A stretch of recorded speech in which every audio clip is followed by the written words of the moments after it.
तो चलो फ्रेंड्स, आज हम शुरू करने वाले हैं #2 मतलब lecture number 2 of basic mathematics. ठीक है, तो आज शुरू करते हैं। तो पहले लेक्चर में बात किया था कुछ बेसिक कंसेप्ट के बारे में, natural number, whole number, prime number, coprime, twin prime, बहुत सारे बात के बारे में बात की थी। ठीक है, आज हम बात करेंगे मेन मुद्दे पर। ठीक है, आज से हमारा जो मेन लेक्चर शुरू होने वाला है। ओके, तो आज से लेक्चर आप छोड़ना बिल्कुल मत भूलिएगा, मिस तो बिल्कुल करिए मत। ओके, मेरे सारे सीरीज़ के लेक्चर्स देखते जाइए, आप एक दिन आपका गोल अचीव हो जाएगा। ठीक है, ओके, तो आपको मेहनत सिर्फ करना है बस। चलो क्वेश्चन करते हैं। क्या है सबसे पहला क्वेश्चन हमारा, solve for x y z. X y z के लिए सॉल्व करना है आपको, 3 वेरिएबल्स दिए हैं और 3 इक्वेशन है, सॉल्व करना है। आसान है। अभी तक तो आप 2 वेरिएबल्स पे खेल रहे हो क्लास 10 तक, लेकिन अब 3 वेरिएबल्स से मैं एक क्वेश्चन पूछा हूँ। बताओ, मैं आपका थोड़ा डिमांड पे आप क्वेश्चन करा रहा हूँ ये।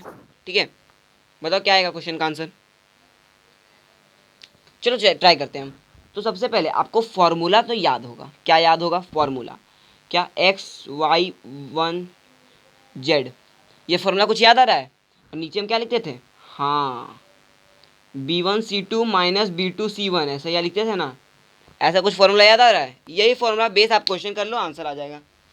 चलो करते हैं, आपको तो समझ में आया नहीं होगा, तब भी मैं कर देता हूँ। ठीक है, चलो सॉल्व करते हैं आंसर। सबसे पहले फॉर्मूला के लिए हम पहले बीच वाला लिखते हैं। तो ऐसे जब भी ऐसे क्वेश्चन है ना 3 वेरिएबल्स वाले, पहले आप क्या करो, बीच वाला आप जितने कोफिशिएंट्स है उसको लिख लो। तो बीच वाला -2 -1 -3 है, देख लो एक बार। तो आप क्या करो, नीचे का छोड़ दो, दो ही कॉन्सिडर को ये लो, क्योंकि तो लीनियर कोफिशिएंट 2 वेरिएबल्स के लिए वैल्यूएबल है। ठीक है, तो -1 आया। फिर तीसरा क्या है, कोफिशिएंट +3, ऐसे ले लो, 3 और -1 मतलब। फिर प्लस हमारा ए वाला आ जाए कोफिशिएंट 1 1। फिर दोबारा बी वाला ले लो, -2 -1। अब क्या करो, सबको क्रॉस मल्टीप्लिकेशन कर दो, एरो बना दो खाली। ओके, एरो बना दिए। एरो बनाने के बाद आप क्या करो, मल्टीप्लाई कर दो। कैसे मल्टीप्लाई होता है, x बराबर y बाय और 1 बाय। फॉर्मूला याद आ रहा है? कौन सा मेथड था? याद नहीं है, कोई बात नहीं। तो ये हो जाएगा 2 और माइनस, तो ये हो जाएगा 2 -3। ये होगा 3 -1। ठीक है, 3 -1 हो गया। और ये हो जाएगा आपका -1 + 2। तो बताओ कितना आएगा? तो ये हो गया। और अगर ये तो तीनों बराबर में रहते हैं, याद है ना। तो आप अब तक खेल रहे थे क्या, एक बराबर पे, लेकिन जब भी एक से ज़्यादा इक्वल आ जाए, मतलब इक्वल टू का साइन एक से ज़्यादा आ जाए, तो बराबर आप हमेशा के ले दो। ठीक है, ये क्यों देते हैं हम बाद में समझेंगे, पहले आप दे दो। ठीक है, देने के बाद आप क्या करो, ये 5 आ जाएगा, तो x बराबर क्या आ गया, 5 के आ गया अलग। ये पहला हमारा आ गया। दूसरा क्या आ गया, y बराबर 4 के आ जाएगा, दूसरा इक्वेशन आ गया। और 1 बराबर क्या आ जाएगा, के। तो इसका तो इक्वेशन कोई वैल्यूबल ही नहीं होगा। तब पर भी यहाँ पर नीचे z होता है, याद रखना। ओके, ये z है हमारा। आप अगर 1 से खेल लेकिन z अब ले लो। ओके, तो z पर क्या आ जाएगा, z बराबर के। ये तीसरा इक्वेशन आ गया। बात समझ में आ रही है? तो यहाँ पर 1 कभी मत लेना अगर 3 वेरिएबल्स वाले क्वेश्चन आ जाए तो। यहाँ तक प्रोसेस समझ में आया? अब क्या करना है, ये जो 1 2 3 इक्वेशन है, ये उस इक्वेशन में आप देते जाओ, पुट करो वैल्यू। किसमें? इक्वेशन नंबर 4 में।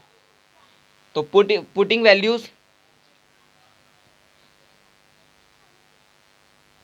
In equation number 4। Equation number 4 में वैल्यू पुट करते कैसे आएगा आंसर, बताओ। चलो चलो, व्यू आपको दिख रहा होगा, व्यू दिख रहा है ना। चलो, पुटिंग वैल्यूज इन इक्वेशन 4, कैसे इक्वेशन 4 में पुट करते हैं। 2 × x का वैल्यू है 5 के, -3 का वैल्यू 4 के, -2 का वैल्यू के, बराबर में 0।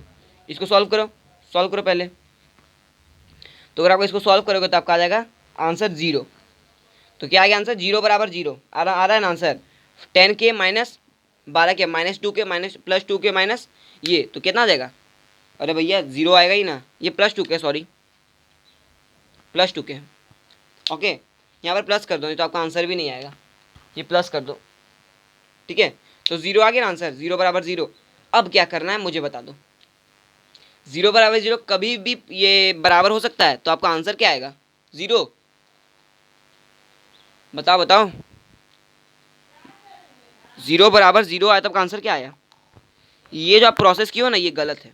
क्या है? गलत है। ये 0 बराबर 0 कभी नहीं आएगा। ये 0 डॉट के मतलब मल्टीप्लाई में के बराबर 0 आएगा। देखो, आप हमेशा ऐसे क्वेश्चन में गलती करते हो। क्या जीरो बराबर जीरो कभी होता ही नहीं। अरे जीरो मल्टीप्लाई के तभी ना जीरो होगा। तो ऐसा लिखने का कोशिश करना, ठीक है। तो जीरो के बराबर जीरो, मतलब यहाँ से क्या पता चला, तो के का वैल्यू अगर 1 होगा तब भी जीरो ही आएगा, 2 होगा तब भी जीरो ही आएगा। मतलब क्या, के का इन्फिनाइट वैल्यू में क्या आ रहा है, वैल्यू जीरो आ रहा है। यहाँ तक आपको लग रहा है ना, के का जितना वैल्यू रहेगा तो आपका आंसर जीरो ही आएगा। तो हम यहाँ लिख लेते हैं के बराबर क्या है, रियल नंबर। के किससे बिलोंग्स कर रहा है, रियल नंबर, तो बिलोंग्स लिख दो। बिलोंग्स का साइन कैसा होता है, ऐसा। तो क्या किससे, के किससे बिलोंग कर रहा है, रियल नंबर, तो ये आपका आंसर हो जाएगा, ठीक है। एक्स वाई जेड का वैल्यू क्या, तब आए क्या आंसर, भैया एक्स वाई जेड का कोई वैल्यू आ सकता है, इन्फिनाइट वैल्यू है, कितना भी वैल्यू डालो रियल नंबर के सब इसका आंसर सपोर्ट करेंगे। ओके, ये ऐसा सवाल था, बात समझ में आ गई। तो ऐसा सवाल मोस्ट इंपॉर्टेंट सवाल गिनती आती है। ओके, चलो अब आगे बढ़ते हैं। अब हम बात करेंगे कंटिन्यूड सम एंड प्रोडक्ट के बारे में, ठीक है। किसके बारे में बात करेंगे, कंटिन्यूड सम एंड प्रोडक्ट क्या होता है क्या नहीं होता है उसके बारे में डिस्कस करेंगे। पहले आप इस चीज क्वेश्चन को कॉपी कर लो। ओके, कॉपी करो।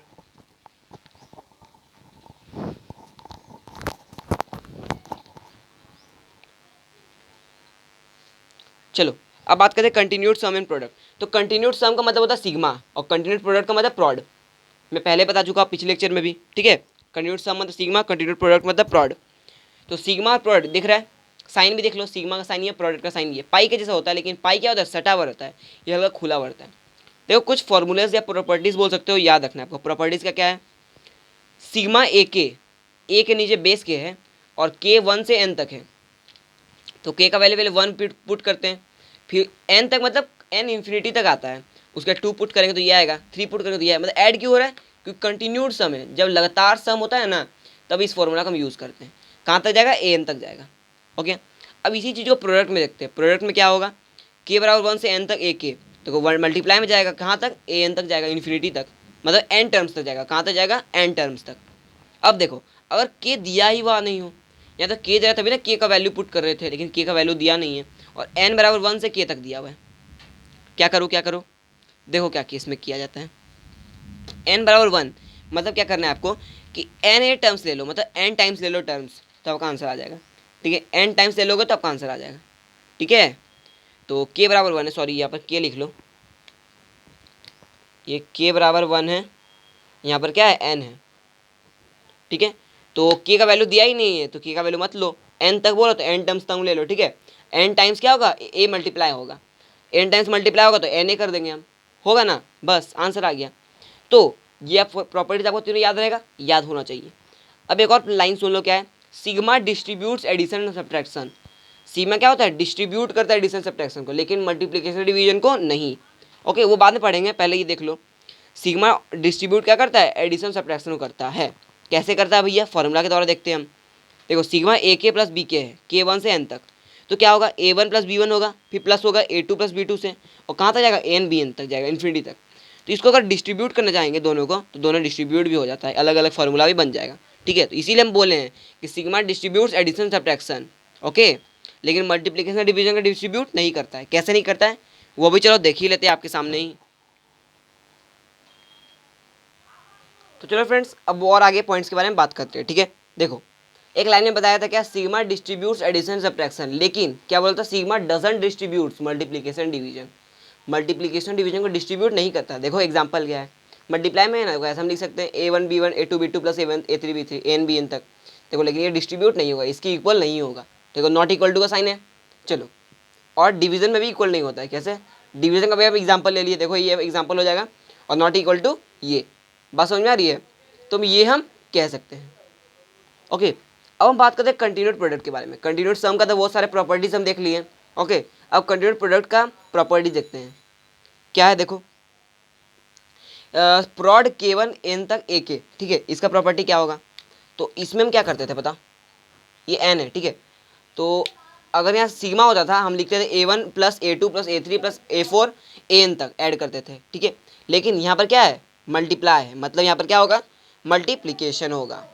ओके, तो यहाँ पर लेंगे a1 a2 a3 a4, मतलब कंटिन्यूड प्रोडक्ट, मतलब लगातार मल्टीप्लाई होते रहेगा, कहाँ तक होगा, n तक। k का वैल्यू पुट करो 1, कभी 2 होगा, फिर 3 होगा, कहाँ तक होगा, n तक होगा। ये आपको जो लिखता है k1 से n तक, ये लिमिट लिखता है, ठीक है, कहाँ से कहाँ तक। अब ये देखो a, अगर k दिया हुआ नहीं तो क्या करते थे उसमें हम a इंटू ए कर दिए इसमें, लेकिन उसमें क्या करते थे सिग्मा वाले में ऐड कर देते सबको, कहाँ तक, एन टाइम्स, तो इसमें एन टाइम्स मल्टीप्लाई कर दिए तो क्या हो जाएगा, ए पे पावर एन हो जाएगा। ओके, अब देखो दो क्वेश्चन है, कैसे करते हैं, सॉल्व करते हैं। सिग्मा दिया है 2 पे पावर के प्लस 3 पावर के, लिमिट दिया K1 से 4। ओके, तो कैसे सॉल्व होगा, बताओ कैसे सॉल्व होगा। चलो सॉल्व करते हैं, ठीक है। देखो आसान सवाल है, कोई दिक्कत आपको आएगी नहीं। तो वैल्यू एक बार पुट करो, अगर 1 वैल्यू पुट होगा 1, उसके बाद 2 होगा, फिर ऐड होगा, फिर 3 होगा, अनदर ऐड होगा, फिर क्या होगा, 4 होगा। ये लास्ट हमारी लिमिट था 4 तक ऐड हो गया, फिर इसको सॉल्व करो, आपका आंसर आ जाएगा। ठीक है। वैसे अगर नेक्स्ट क्वेश्चन हमारा क्या है, प्रॉड दिया है K1 से 4 तक 2K प्लस 3K, तो फिर लिमिट बैठाओ, 2 1 प्लस 3 1 मल्टीप्लाई होगा क्योंकि प्रॉड है, और फिर होगा 2 2 प्लस 3 पे पावर 2, ऐसे कहाँ तक होगा, 4 तक होगा ना, इंटू 2 पे पावर 4 प्लस 3 पे पावर 4, इसको सॉल्व करें ना, आपका आंसर आ जाएगा। ये प्रोडक्ट है, ठीक है, डॉट प्रोडक्ट साइन होता है। ओके, तो सॉल्व हो जाएगा। अच्छा, अब हम बात करते हैं, देखो ये सिस्टम ये तो मैं आपको साइन बता चुका हूँ, ये साइन क्या होता है, ये जो आपको साइन दिख रहा है ये वाला, ये साइन को हम बोलते क्या है, अरे भैया सबसेट बोलते हैं। ठीक है, इस साइन को हम क्या बोलते हैं, सबसेट। ये भी आप सेट वाले चैप्टर में पढ़ोगे। सेट तो हमारा अभी शुरू नहीं हुआ है, इस चैप्टर के बाद हमारा सेट्स क्या होगा, शुरू हो जाएगा, सेट्स हो जाएगा, रिलेशन एंड फंक्शन शुरू करेंगे। ठीक है, तो अभी देर मत करो, तो पहले इसको पढ़ लो, उसके बाद उसी पे जाना। ठीक है, तो उसको हम लेक्चर सीरीज बाय सीरीज हम पढ़ेंगे। तो देखो नेचुरल नंबर क्या होता है, होल नंबर का सबसेट होता है। होल नंबर क्या होता है, इंटीजर का सबसेट होता है। इंटीजर होता है रैशनल नंबर का सबसेट। रैशनल नंबर होता है रियल नंबर का सबसेट, और रियल नंबर क्या होता है, कॉम्प्लेक्स नंबर का सबसेट। मतलब क्या, सबसेट मतलब होता क्या है कि जो नेचुरल नंबर है होल नंबर के अंदर आते हैं, और होल नंबर जो इंटीजर के अंदर आता है, इंटीजर जो रैशनल नंबर के अंदर आता है, रैशनल रियल नंबर के अंदर आता है, और रियल क्या होता है, कॉम्प्लेक्स नंबर के अंदर आता है। ठीक है, इसका मतलब वही होता है। तो इसके बारे में और डिस्कशन करेंगे, मतलब दोनों का एलिमेंट्स क्या होता है, जब इसका नेचुरल नंबर का एलिमेंट्स क्या हो, होल नंबर से रिलेटेड हो, तो वो डिस्कस करेंगे सेट्स चैप्टर में। ठीक है, तो अभी दिमाग ज़्यादा लगाना नहीं है। अब बात करते हैं एचसीएफ एलसीएम के बारे में। एचसीएफ एलसीएम के बारे में थोड़ा झलक देख लेते हैं क्या है। एचसीएफ ऑफ डेफिनेशन होता है, it is the highest common factor of 2 और मोर देन 2 एक्सप्रेशन। ये तो पता ही है, हाईएस्ट कॉमन फैक्टर होता है। तो ऐसे आपको निकालने आता है, ये तो सिखाने की जरूरत नहीं है, लेकिन एक फॉर्मूला बता दो। अगर फ्रैक्शन के आपको एचसीएफ पूछ लिया तो फ्रैक्शन में क्या करते हैं, ऊपर का एचसीएफ निकाल लेते हैं न्यूमरेटर का, और डिनोमिनेटर का क्या निकाल लेते हैं, एलसीएम। ये तो फॉर्मूला आपको पता ही होगा। ठीक है, तो ऐसे हमारा क्या होता है, ये फॉर्मूला भी खत्म होता है। ओके, तो इस चीज़ को कॉपी करो, हम आगे बढ़ते हैं। तो चलो फ्रेंड्स आगे बढ़ते हैं। ठीक है, देखो आगे हम डिस्कस करते हैं क्या, एलसीएम और एचसीएफ के बारे में पढ़ लिए, लेकिन एलसीएम का थोड़ा झलक देख लेते हैं। एचसीएफ के बारे में पढ़ लिए हम। एलसीएम क्या होता है, it is the lowest common multiple of 2 और मोर देन 2 एक्सप्रेशन। 2 से ज़्यादा एक्सप्रेशन का क्या होता है, एलसीएम क्या होता है, लोएस्ट कॉमन मल्टीपल। पता है आपको, एलसीएम निकालना तो आता ही होगा, ऐसे निकालते हमारे बच्चे वाले मेथड याद ही है। ठीक है, तो इंपॉर्टेंट पॉइंट्स, कुछ इंपॉर्टेंट पॉइंट्स पर डिस्कस करते हैं क्या, कि LCM of rational rational, LCM of rational irrational and LCM of irrational irrational. मतलब अगर रेशनल रेशनल की रेशनल मतलब एलसीएम होगा तो पॉसिबल रहता है, और रेशनल और इरेशनल आ गए उसके एलसीएम क्या होगा, इम्पॉसिबल है, और इरेशनल इरेशनल का पॉसिबल है। मतलब आपको समझ में आ रहा है कि अगर सेम जाति अगर रहेंगे एलसीएम के साथ, सेम जाति मतलब same category of questions, same category रहेगा क्या, रेशनल रेशनल हो या इरेशनल इरेशनल, तो सेम कैटेगरी पॉसिबल है, लेकिन जो सिमिलर कैटेगरी आ जा रहा है वो इम्पॉसिबल है, ये याद रखना। ठीक है, एग्जाम्पल ले लेते हैं, जैसे एलसीएम आपको निकालना है, कोई बोले 2 और √3 का, एक रैशनल है, एक इरेशनल है। ठीक है, तो बता ये दोनों का एलसीएम संभव है, नो, नॉट संभव, अरे भैया पॉसिबल है ही नहीं। ठीक है, पॉसिबल है नहीं है। ठीक है, तो इसीलिए हम बोलते हैं क्या, कि पॉसिबल नहीं रहता है। ओके, और एक और बात आप क्लास 10 में पढ़ेंगे क्या, कि प्रोडक्ट ऑफ 2 नंबर बराबर एचसीएफ गुना एलसीएम। पता है आपको, HCF multiply LCM, product of 2 number a गुना बी, ये तो आप पढ़ चुके हैं। और कि एलसीएम क्या होता है, हमेशा एचसीएफ के बड़ा होता है। ओके, ये भी ध्यान देना। लेकिन फॉर्मूला ये डेफिनेशन से लगता है कि एलसीएम छोटा होगा, लोएस्ट रहता है और हाईएस्ट रहता है, लेकिन उल्टा होता है। एलसीएम क्या होता है, हमेशा बड़ा रहेगा और एचसीएफ छोटा रहेगा। ठीक है, अब आप प्रूव भी कर सकते हो, आप कर लेना। ठीक है, एलसीएम हमेशा बड़ा होता है एचसीएफ से। और ये बच्चे वाला मेथड तो आपको पता ही है, डिविडेंड डिविजन, मैं बता दिया क्योंकि बाद में आप कंफ्यूज ना हो, क्योंकि मैं बेसिक से एकदम चल रहा है, एकदम पूरा बेस तैयार कर रहा हूँ। क्या है, ये बीच में हमारा क्या होता है, डिविडेंड होता है, ये हमारा डिवाइजर होता है, ये कोशिएंट प्लस रिमाइंडर होता है। ठीक है, ठीक है, तो ये आपको कैटेगरी अभी भी याद होना चाहिए। ओके, याद होना चाहिए। तो चलो इस पॉइंट्स की बात करने के बाद हम बात करते हैं रिमाइंडर एंड फैक्टर थ्योरम, जो मोस्ट इंपॉर्टेंट है, बहुत इंपॉर्टेंट है।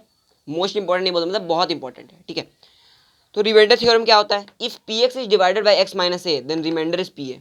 मतलब पी एक्स क्या है, एक्स माइनस ए से अगर डिवाइड होगा, पी एक्स जो है वो एक्स माइनस से क्या हो जाए, डिवाइड हो जाए, तो क्या होगा, एक्स माइनस ए उसको डिवाइड लगाएं तो हमारा रिमाइंडर क्या आता है, पी ए आता है। ऐसे भी आप याद कर सकते हो।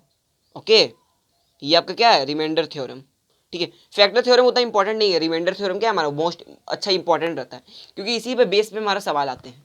ओके, और फैक्टर थ्योरम क्या है, if x minus a is factor of p x then p a is zero. बात समझ में आ गई। तो रिमाइंडर थ्योरम हमेशा याद रखना, फैक्टर थ्योरम भूल जाओ, लेकिन रिमाइंडर थ्योरम याद रखना है। क्या, if p x is divided by x minus a then remainder is p a. ठीक है, और मैं अभी ये बताया कि डिवाइडेंड क्या होता है, divisor into question plus remainder के बराबर होता है, रिमाइंडर ही है। ठीक है, तो ये मैं पहले बता चुका हूँ, पहले ही पढ़े हो आप, डिविडेंड बराबर divisor into question plus remainder. और इसी को हम एडवांस फॉर्म में कैसे बोलते हैं, डिविडेंड को बोलते हैं पी एक्स, डिवाइजर को एफ एक्स, क्वोशिएंट को क्यू एक्स और रिमाइंडर को आर एक्स। ठीक है, ये भी फॉर्म आप याद रखना। ओके, तो चलो अब एक क्वेश्चन करते हैं, किस पे बेस है, रिमाइंडर थ्योरम पे बेस है। क्या है, find remainder when 3x cube minus plus 4x square plus x plus 1 is divided by x minus 2। तो आपको रिमाइंडर पूछा है। ठीक है, तो रिमाइंडर पूछा है, कैसे निकलेगा, देखो क्या बोल रहा है, इफ रिमाइंडर व्हेन px, ये px है ना, px इसको बोल रहे px is divided by x minus a, तो यहाँ पर हम मेरे a का वैल्यू क्या आया, 2 आ गया। ठीक है, क्योंकि x माइनस ए से हम कंपेयर किए, तो a का वैल्यू 2 आया ना। If px is divided by x minus a then remainder is pa, तो रिमाइंडर आपका क्या आएगा, pa, तो रिमाइंडर बराबर है क्या आ जाएगा आपका, pa आ जाएगा। ओके, pa मतलब px आपका ये है, तो a मतलब क्या होगा, x की जगह a कर दो।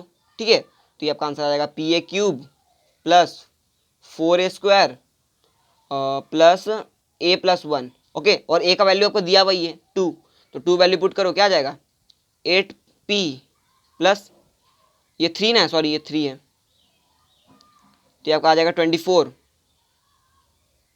और ये आ जाएगा 16 प्लस 2 प्लस 1।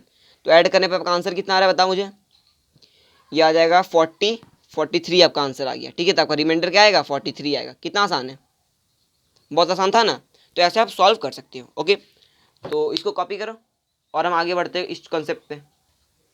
तो चलो फ्रेंड्स आगे बढ़ते हैं। ठीक है, तो एक लास्ट क्वेश्चन करके हमारे लेक्चर को एंड करते हैं। ओके, तो चलो ये जो क्वेश्चन है इंपॉर्टेंट क्वेश्चन है। ठीक है, इंपॉर्टेंट है, ये कर लो, ये आज का इंपॉर्टेंट क्वेश्चन है। ठीक है, चलो करते हैं। क्या क्वेश्चन बोल रहा है, if p x is polynomial when integer coefficient then find remainder when, मतलब पी एक्स बोल रहा है पॉलिनोमियल है, सिंपल है, और ये ऐसे ही बोल रहा है, क्वेश्चन समझो सिर्फ। पी एक्स क्या है, पॉलिनोमियल, समझ में आ गया। When P x is divided by x minus 1, P x अगर एक्स माइनस 1 से डिवाइड हो रहा है तो इज 1, मतलब रिमाइंडर पूछा है तो रिमाइंडर क्या आ रहा है, 1 आ रहा है। पी एक्स अगर डिवाइड हो रहा है एक्स माइनस 1 से तो रिमाइंडर क्या आ रहा है, 1 आ रहा है। तो चलो क्वेश्चन का पहला फॉर्मेट शुरू करते हैं। ठीक है, फॉर्मेट शुरू करते हैं क्वेश्चन का। क्या है, ये तो आपको फॉर्मूला पता होगा, पी एक्स बराबर क्या होता है, F x into Q x और प्लस आर एक्स, ये तो पता है भैया। अब क्या बोल रहा है, P x is divided bye, मतलब पी एक्स क्या है, डिवाइडेड, मतलब क्या हो रहा है, पी एक्स यहाँ पर क्या है, डिविडेंड है। Okay, P x is divided by x minus 1, तो P x is divided by x minus 1, तो एक्स माइनस 1 से डिवाइड कर रहे हैं इसको, और क्यू तो दिया नहीं तो क्यू 1 इसको ले लेते हैं हम, क्यू 1। ठीक है, क्यू 1 एक्स ले लेते हैं, तो रिमाइंडर कितना आ रहा है, 1 आ रहा है। ओके, ये हमारा आ गया पहला इक्वेशन। और क्या बोल रहा है, and 10 when divided by x minus 4, और 10 क्या है, रिमाइंडर बोल रहा है, रिमाइंडर है 10 when divided by x minus 4, तो पी एक्स ही है वो अगर डिवाइड हो रहा है एक्स माइनस 4 से, और इसमें भी कोशिएंट नहीं दिया है तो क्यू 2 मान लेते हैं, और रिमाइंडर आ रहा है 10। ठीक है, यहाँ तक सही चल रहे हैं मेरे। अब क्या बोल रहे हैं, तो यहाँ पर पहले क्वेश्चन में यहाँ पर स्टॉप करो। ठीक है, अब यहाँ पर आप चीज़ गौर करो, क्या, देखो एक्स माइनस 1 से डिवाइड, देखो if p x, factor theorem याद करो, रिमाइंडर थ्योरम फैक्टर थ्योरम क्या बोलता था, if p x is divided by x minus a then remainder is p a, तो यहाँ पर ए क्या है, 1 है, तो रिमाइंडर यहाँ पर क्या हमारा क्या आ जाएगा, पी 1 आ जाएगा। रिमाइंडर पी 1 आएगा ना, तो पी 1 का वैल्यू क्या है, 1 आया, रिमाइंडर दिया वही है। ठीक है, देख रहे, समझ में आया। और क्या बोल रहा है, if p x is divided by x minus a का वैल्यू 4, तो रिमाइंडर इज पी 4, और रिमाइंडर का वैल्यू आपका गिवन है क्या है, 10। यहाँ से और हमारा और 2 इक्वेशन बन गया। ठीक है, चलो यहाँ तक तो हम सही चल रहे हैं। अब देखो, इफ आर एक्स बराबर रिमाइंडर दे when divided by x minus 1 और एक्स माइनस 4, अब क्या बोल रहा है, अगर हम इसको डिवाइड करें एक्स माइनस 1 और एक्स माइनस 4 मल्टीप्लाई में, क्वेश्चन अभी भी नहीं दिया है, क्यू 3x ले लेते हैं, तो आपका रिमाइंडर क्या आ रहा है, आर एक्स आ रहा है। ठीक है, हमको वैल्यू निकालना है आर 2006, मतलब एक्स का वैल्यू 2006 पुट करके आर आपको निकालना है। ठीक है, तो चलो कैलकुलेट करते हैं। पहले हमको आर एक्स का मतलब एक्स का वैल्यू निकालना पड़ेगा। तो क्या करें, एक चीज़ याद रखो, यहाँ तक पहला फॉर्मेट समझ में आ गया। अब देखो, अगर आपका जो डिवाइजर है, ये डिवाइजर है, ये डिविडेंड डिवाइजर, डिवाइजर है वो कहाँ है, क्वाड्रेटिक है। अब भैया क्वाड्रेटिक नहीं, सॉल्व करोगे तो क्वाड्रेटिक आएगा, क्वाड्रेटिक आएगा ना। अगर डिवाइजर क्वाड्रेटिक हो तो रिमाइंडर आपका क्या आता है, लीनियर आता है। क्या आता है, लीनियर। समझ में आया। अगर डिवाइजर क्वाड्रेटिक हो तो रिमाइंडर आएगा लीनियर, अगर डिवाइजर क्यूबिक होता तो रिमाइंडर था क्वाड्रेटिक, मतलब एक पावर कम आता है, ये याद रखना। ओके, तो हमारा ये हो जाएगा Q3x का Q3x रहेगा, मल्टीप्लाई में क्या रहेगा x-1 x-4 आ गया। लीनियर का इक्वेशन यही ना होता है, x+b। लीनियर इक्वेशन याद है ना, x+b। क्वाड्रेटिक इक्वेशन क्या होता है, क्वाड्रेटिक का इक्वेशन बता, ax² plus bx plus c, याद आया ना। और क्यूबिक का या 3 कर दो पावर, ठीक है। तो ऐसा कोई इक्वेशन याद होना चाहिए। आगे यहाँ तक समझ में आ गई बात। और अब आगे बढ़ते हैं। अब क्या करें, क्या करें, देखो P1 का वैल्यू 1 दिया था, यहाँ 1 का वैल्यू पुट करते हैं। तो P1 यहाँ पर पुट करो, P1 यहाँ 1 आएगा तो 1 - 1 0 हो जाएगा, ये टर्म 0, तो बचा क्या, ax+b बचा ना। तो ax+b का वैल्यू कितना आएगा, 1 का वैल्यू दिया 1 तो 1 आ गया, ठीक है। और P2 का वैल्यू कितना दिया है, P4 है, सॉरी P4 का वैल्यू यहाँ पुट करते हैं तो 4, ये 0 हो जाएगा, ठीक है। तो बचेगा क्या, ये 0 हो जाएगा ना, तो ये टोटल 0 और ax+b फिर बचेगा, ax+b बराबर 4। ओके, ये दोनों को सॉल्व करते हैं। सॉल्व करो जल्दी, आपका x का वैल्यू आ जाएगा। यहाँ 1 से तो 4 हो जाएगा, सॉरी ये x का वैल्यू 4 हो जाएगा, ये a हो जाएगा, ठीक है। तो इसको माइनस करते हैं तो क्या आ जाएगा, -3a बराबर -3। तो a का वैल्यू क्या आया, 1 आ गया ना। a का वैल्यू यहाँ पुट करो तो v का वैल्यू क्या आ जाएगा, 0 आ जाएगा। नहीं नहीं नहीं, रुको दो, a+b बराबर 1 और 4a+b बराबर 10 आया, ठीक है। ये 10 आएगा, सॉरी ये 10 यहाँ पर दिया है, यहाँ पर -9 आ जाएगा। तो a का वैल्यू आ जाएगा 3, a का वैल्यू 3 पुट करेंगे तो v का वैल्यू क्या आएगा, -2 आ जाएगा। अब समझ में आ रही है। तो हमारे a और b का वैल्यू आ गया। चलो, तो आर एक्स भी आ जाएगा, तो यहाँ पर आया ना। तो अब आप समझो क्या, आर एक्स का वैल्यू किसके बराबर है, बताओ। आर एक्स का वैल्यू ए एक्स प्लस बी के बराबर है, ए एक्स प्लस बी के बराबर है।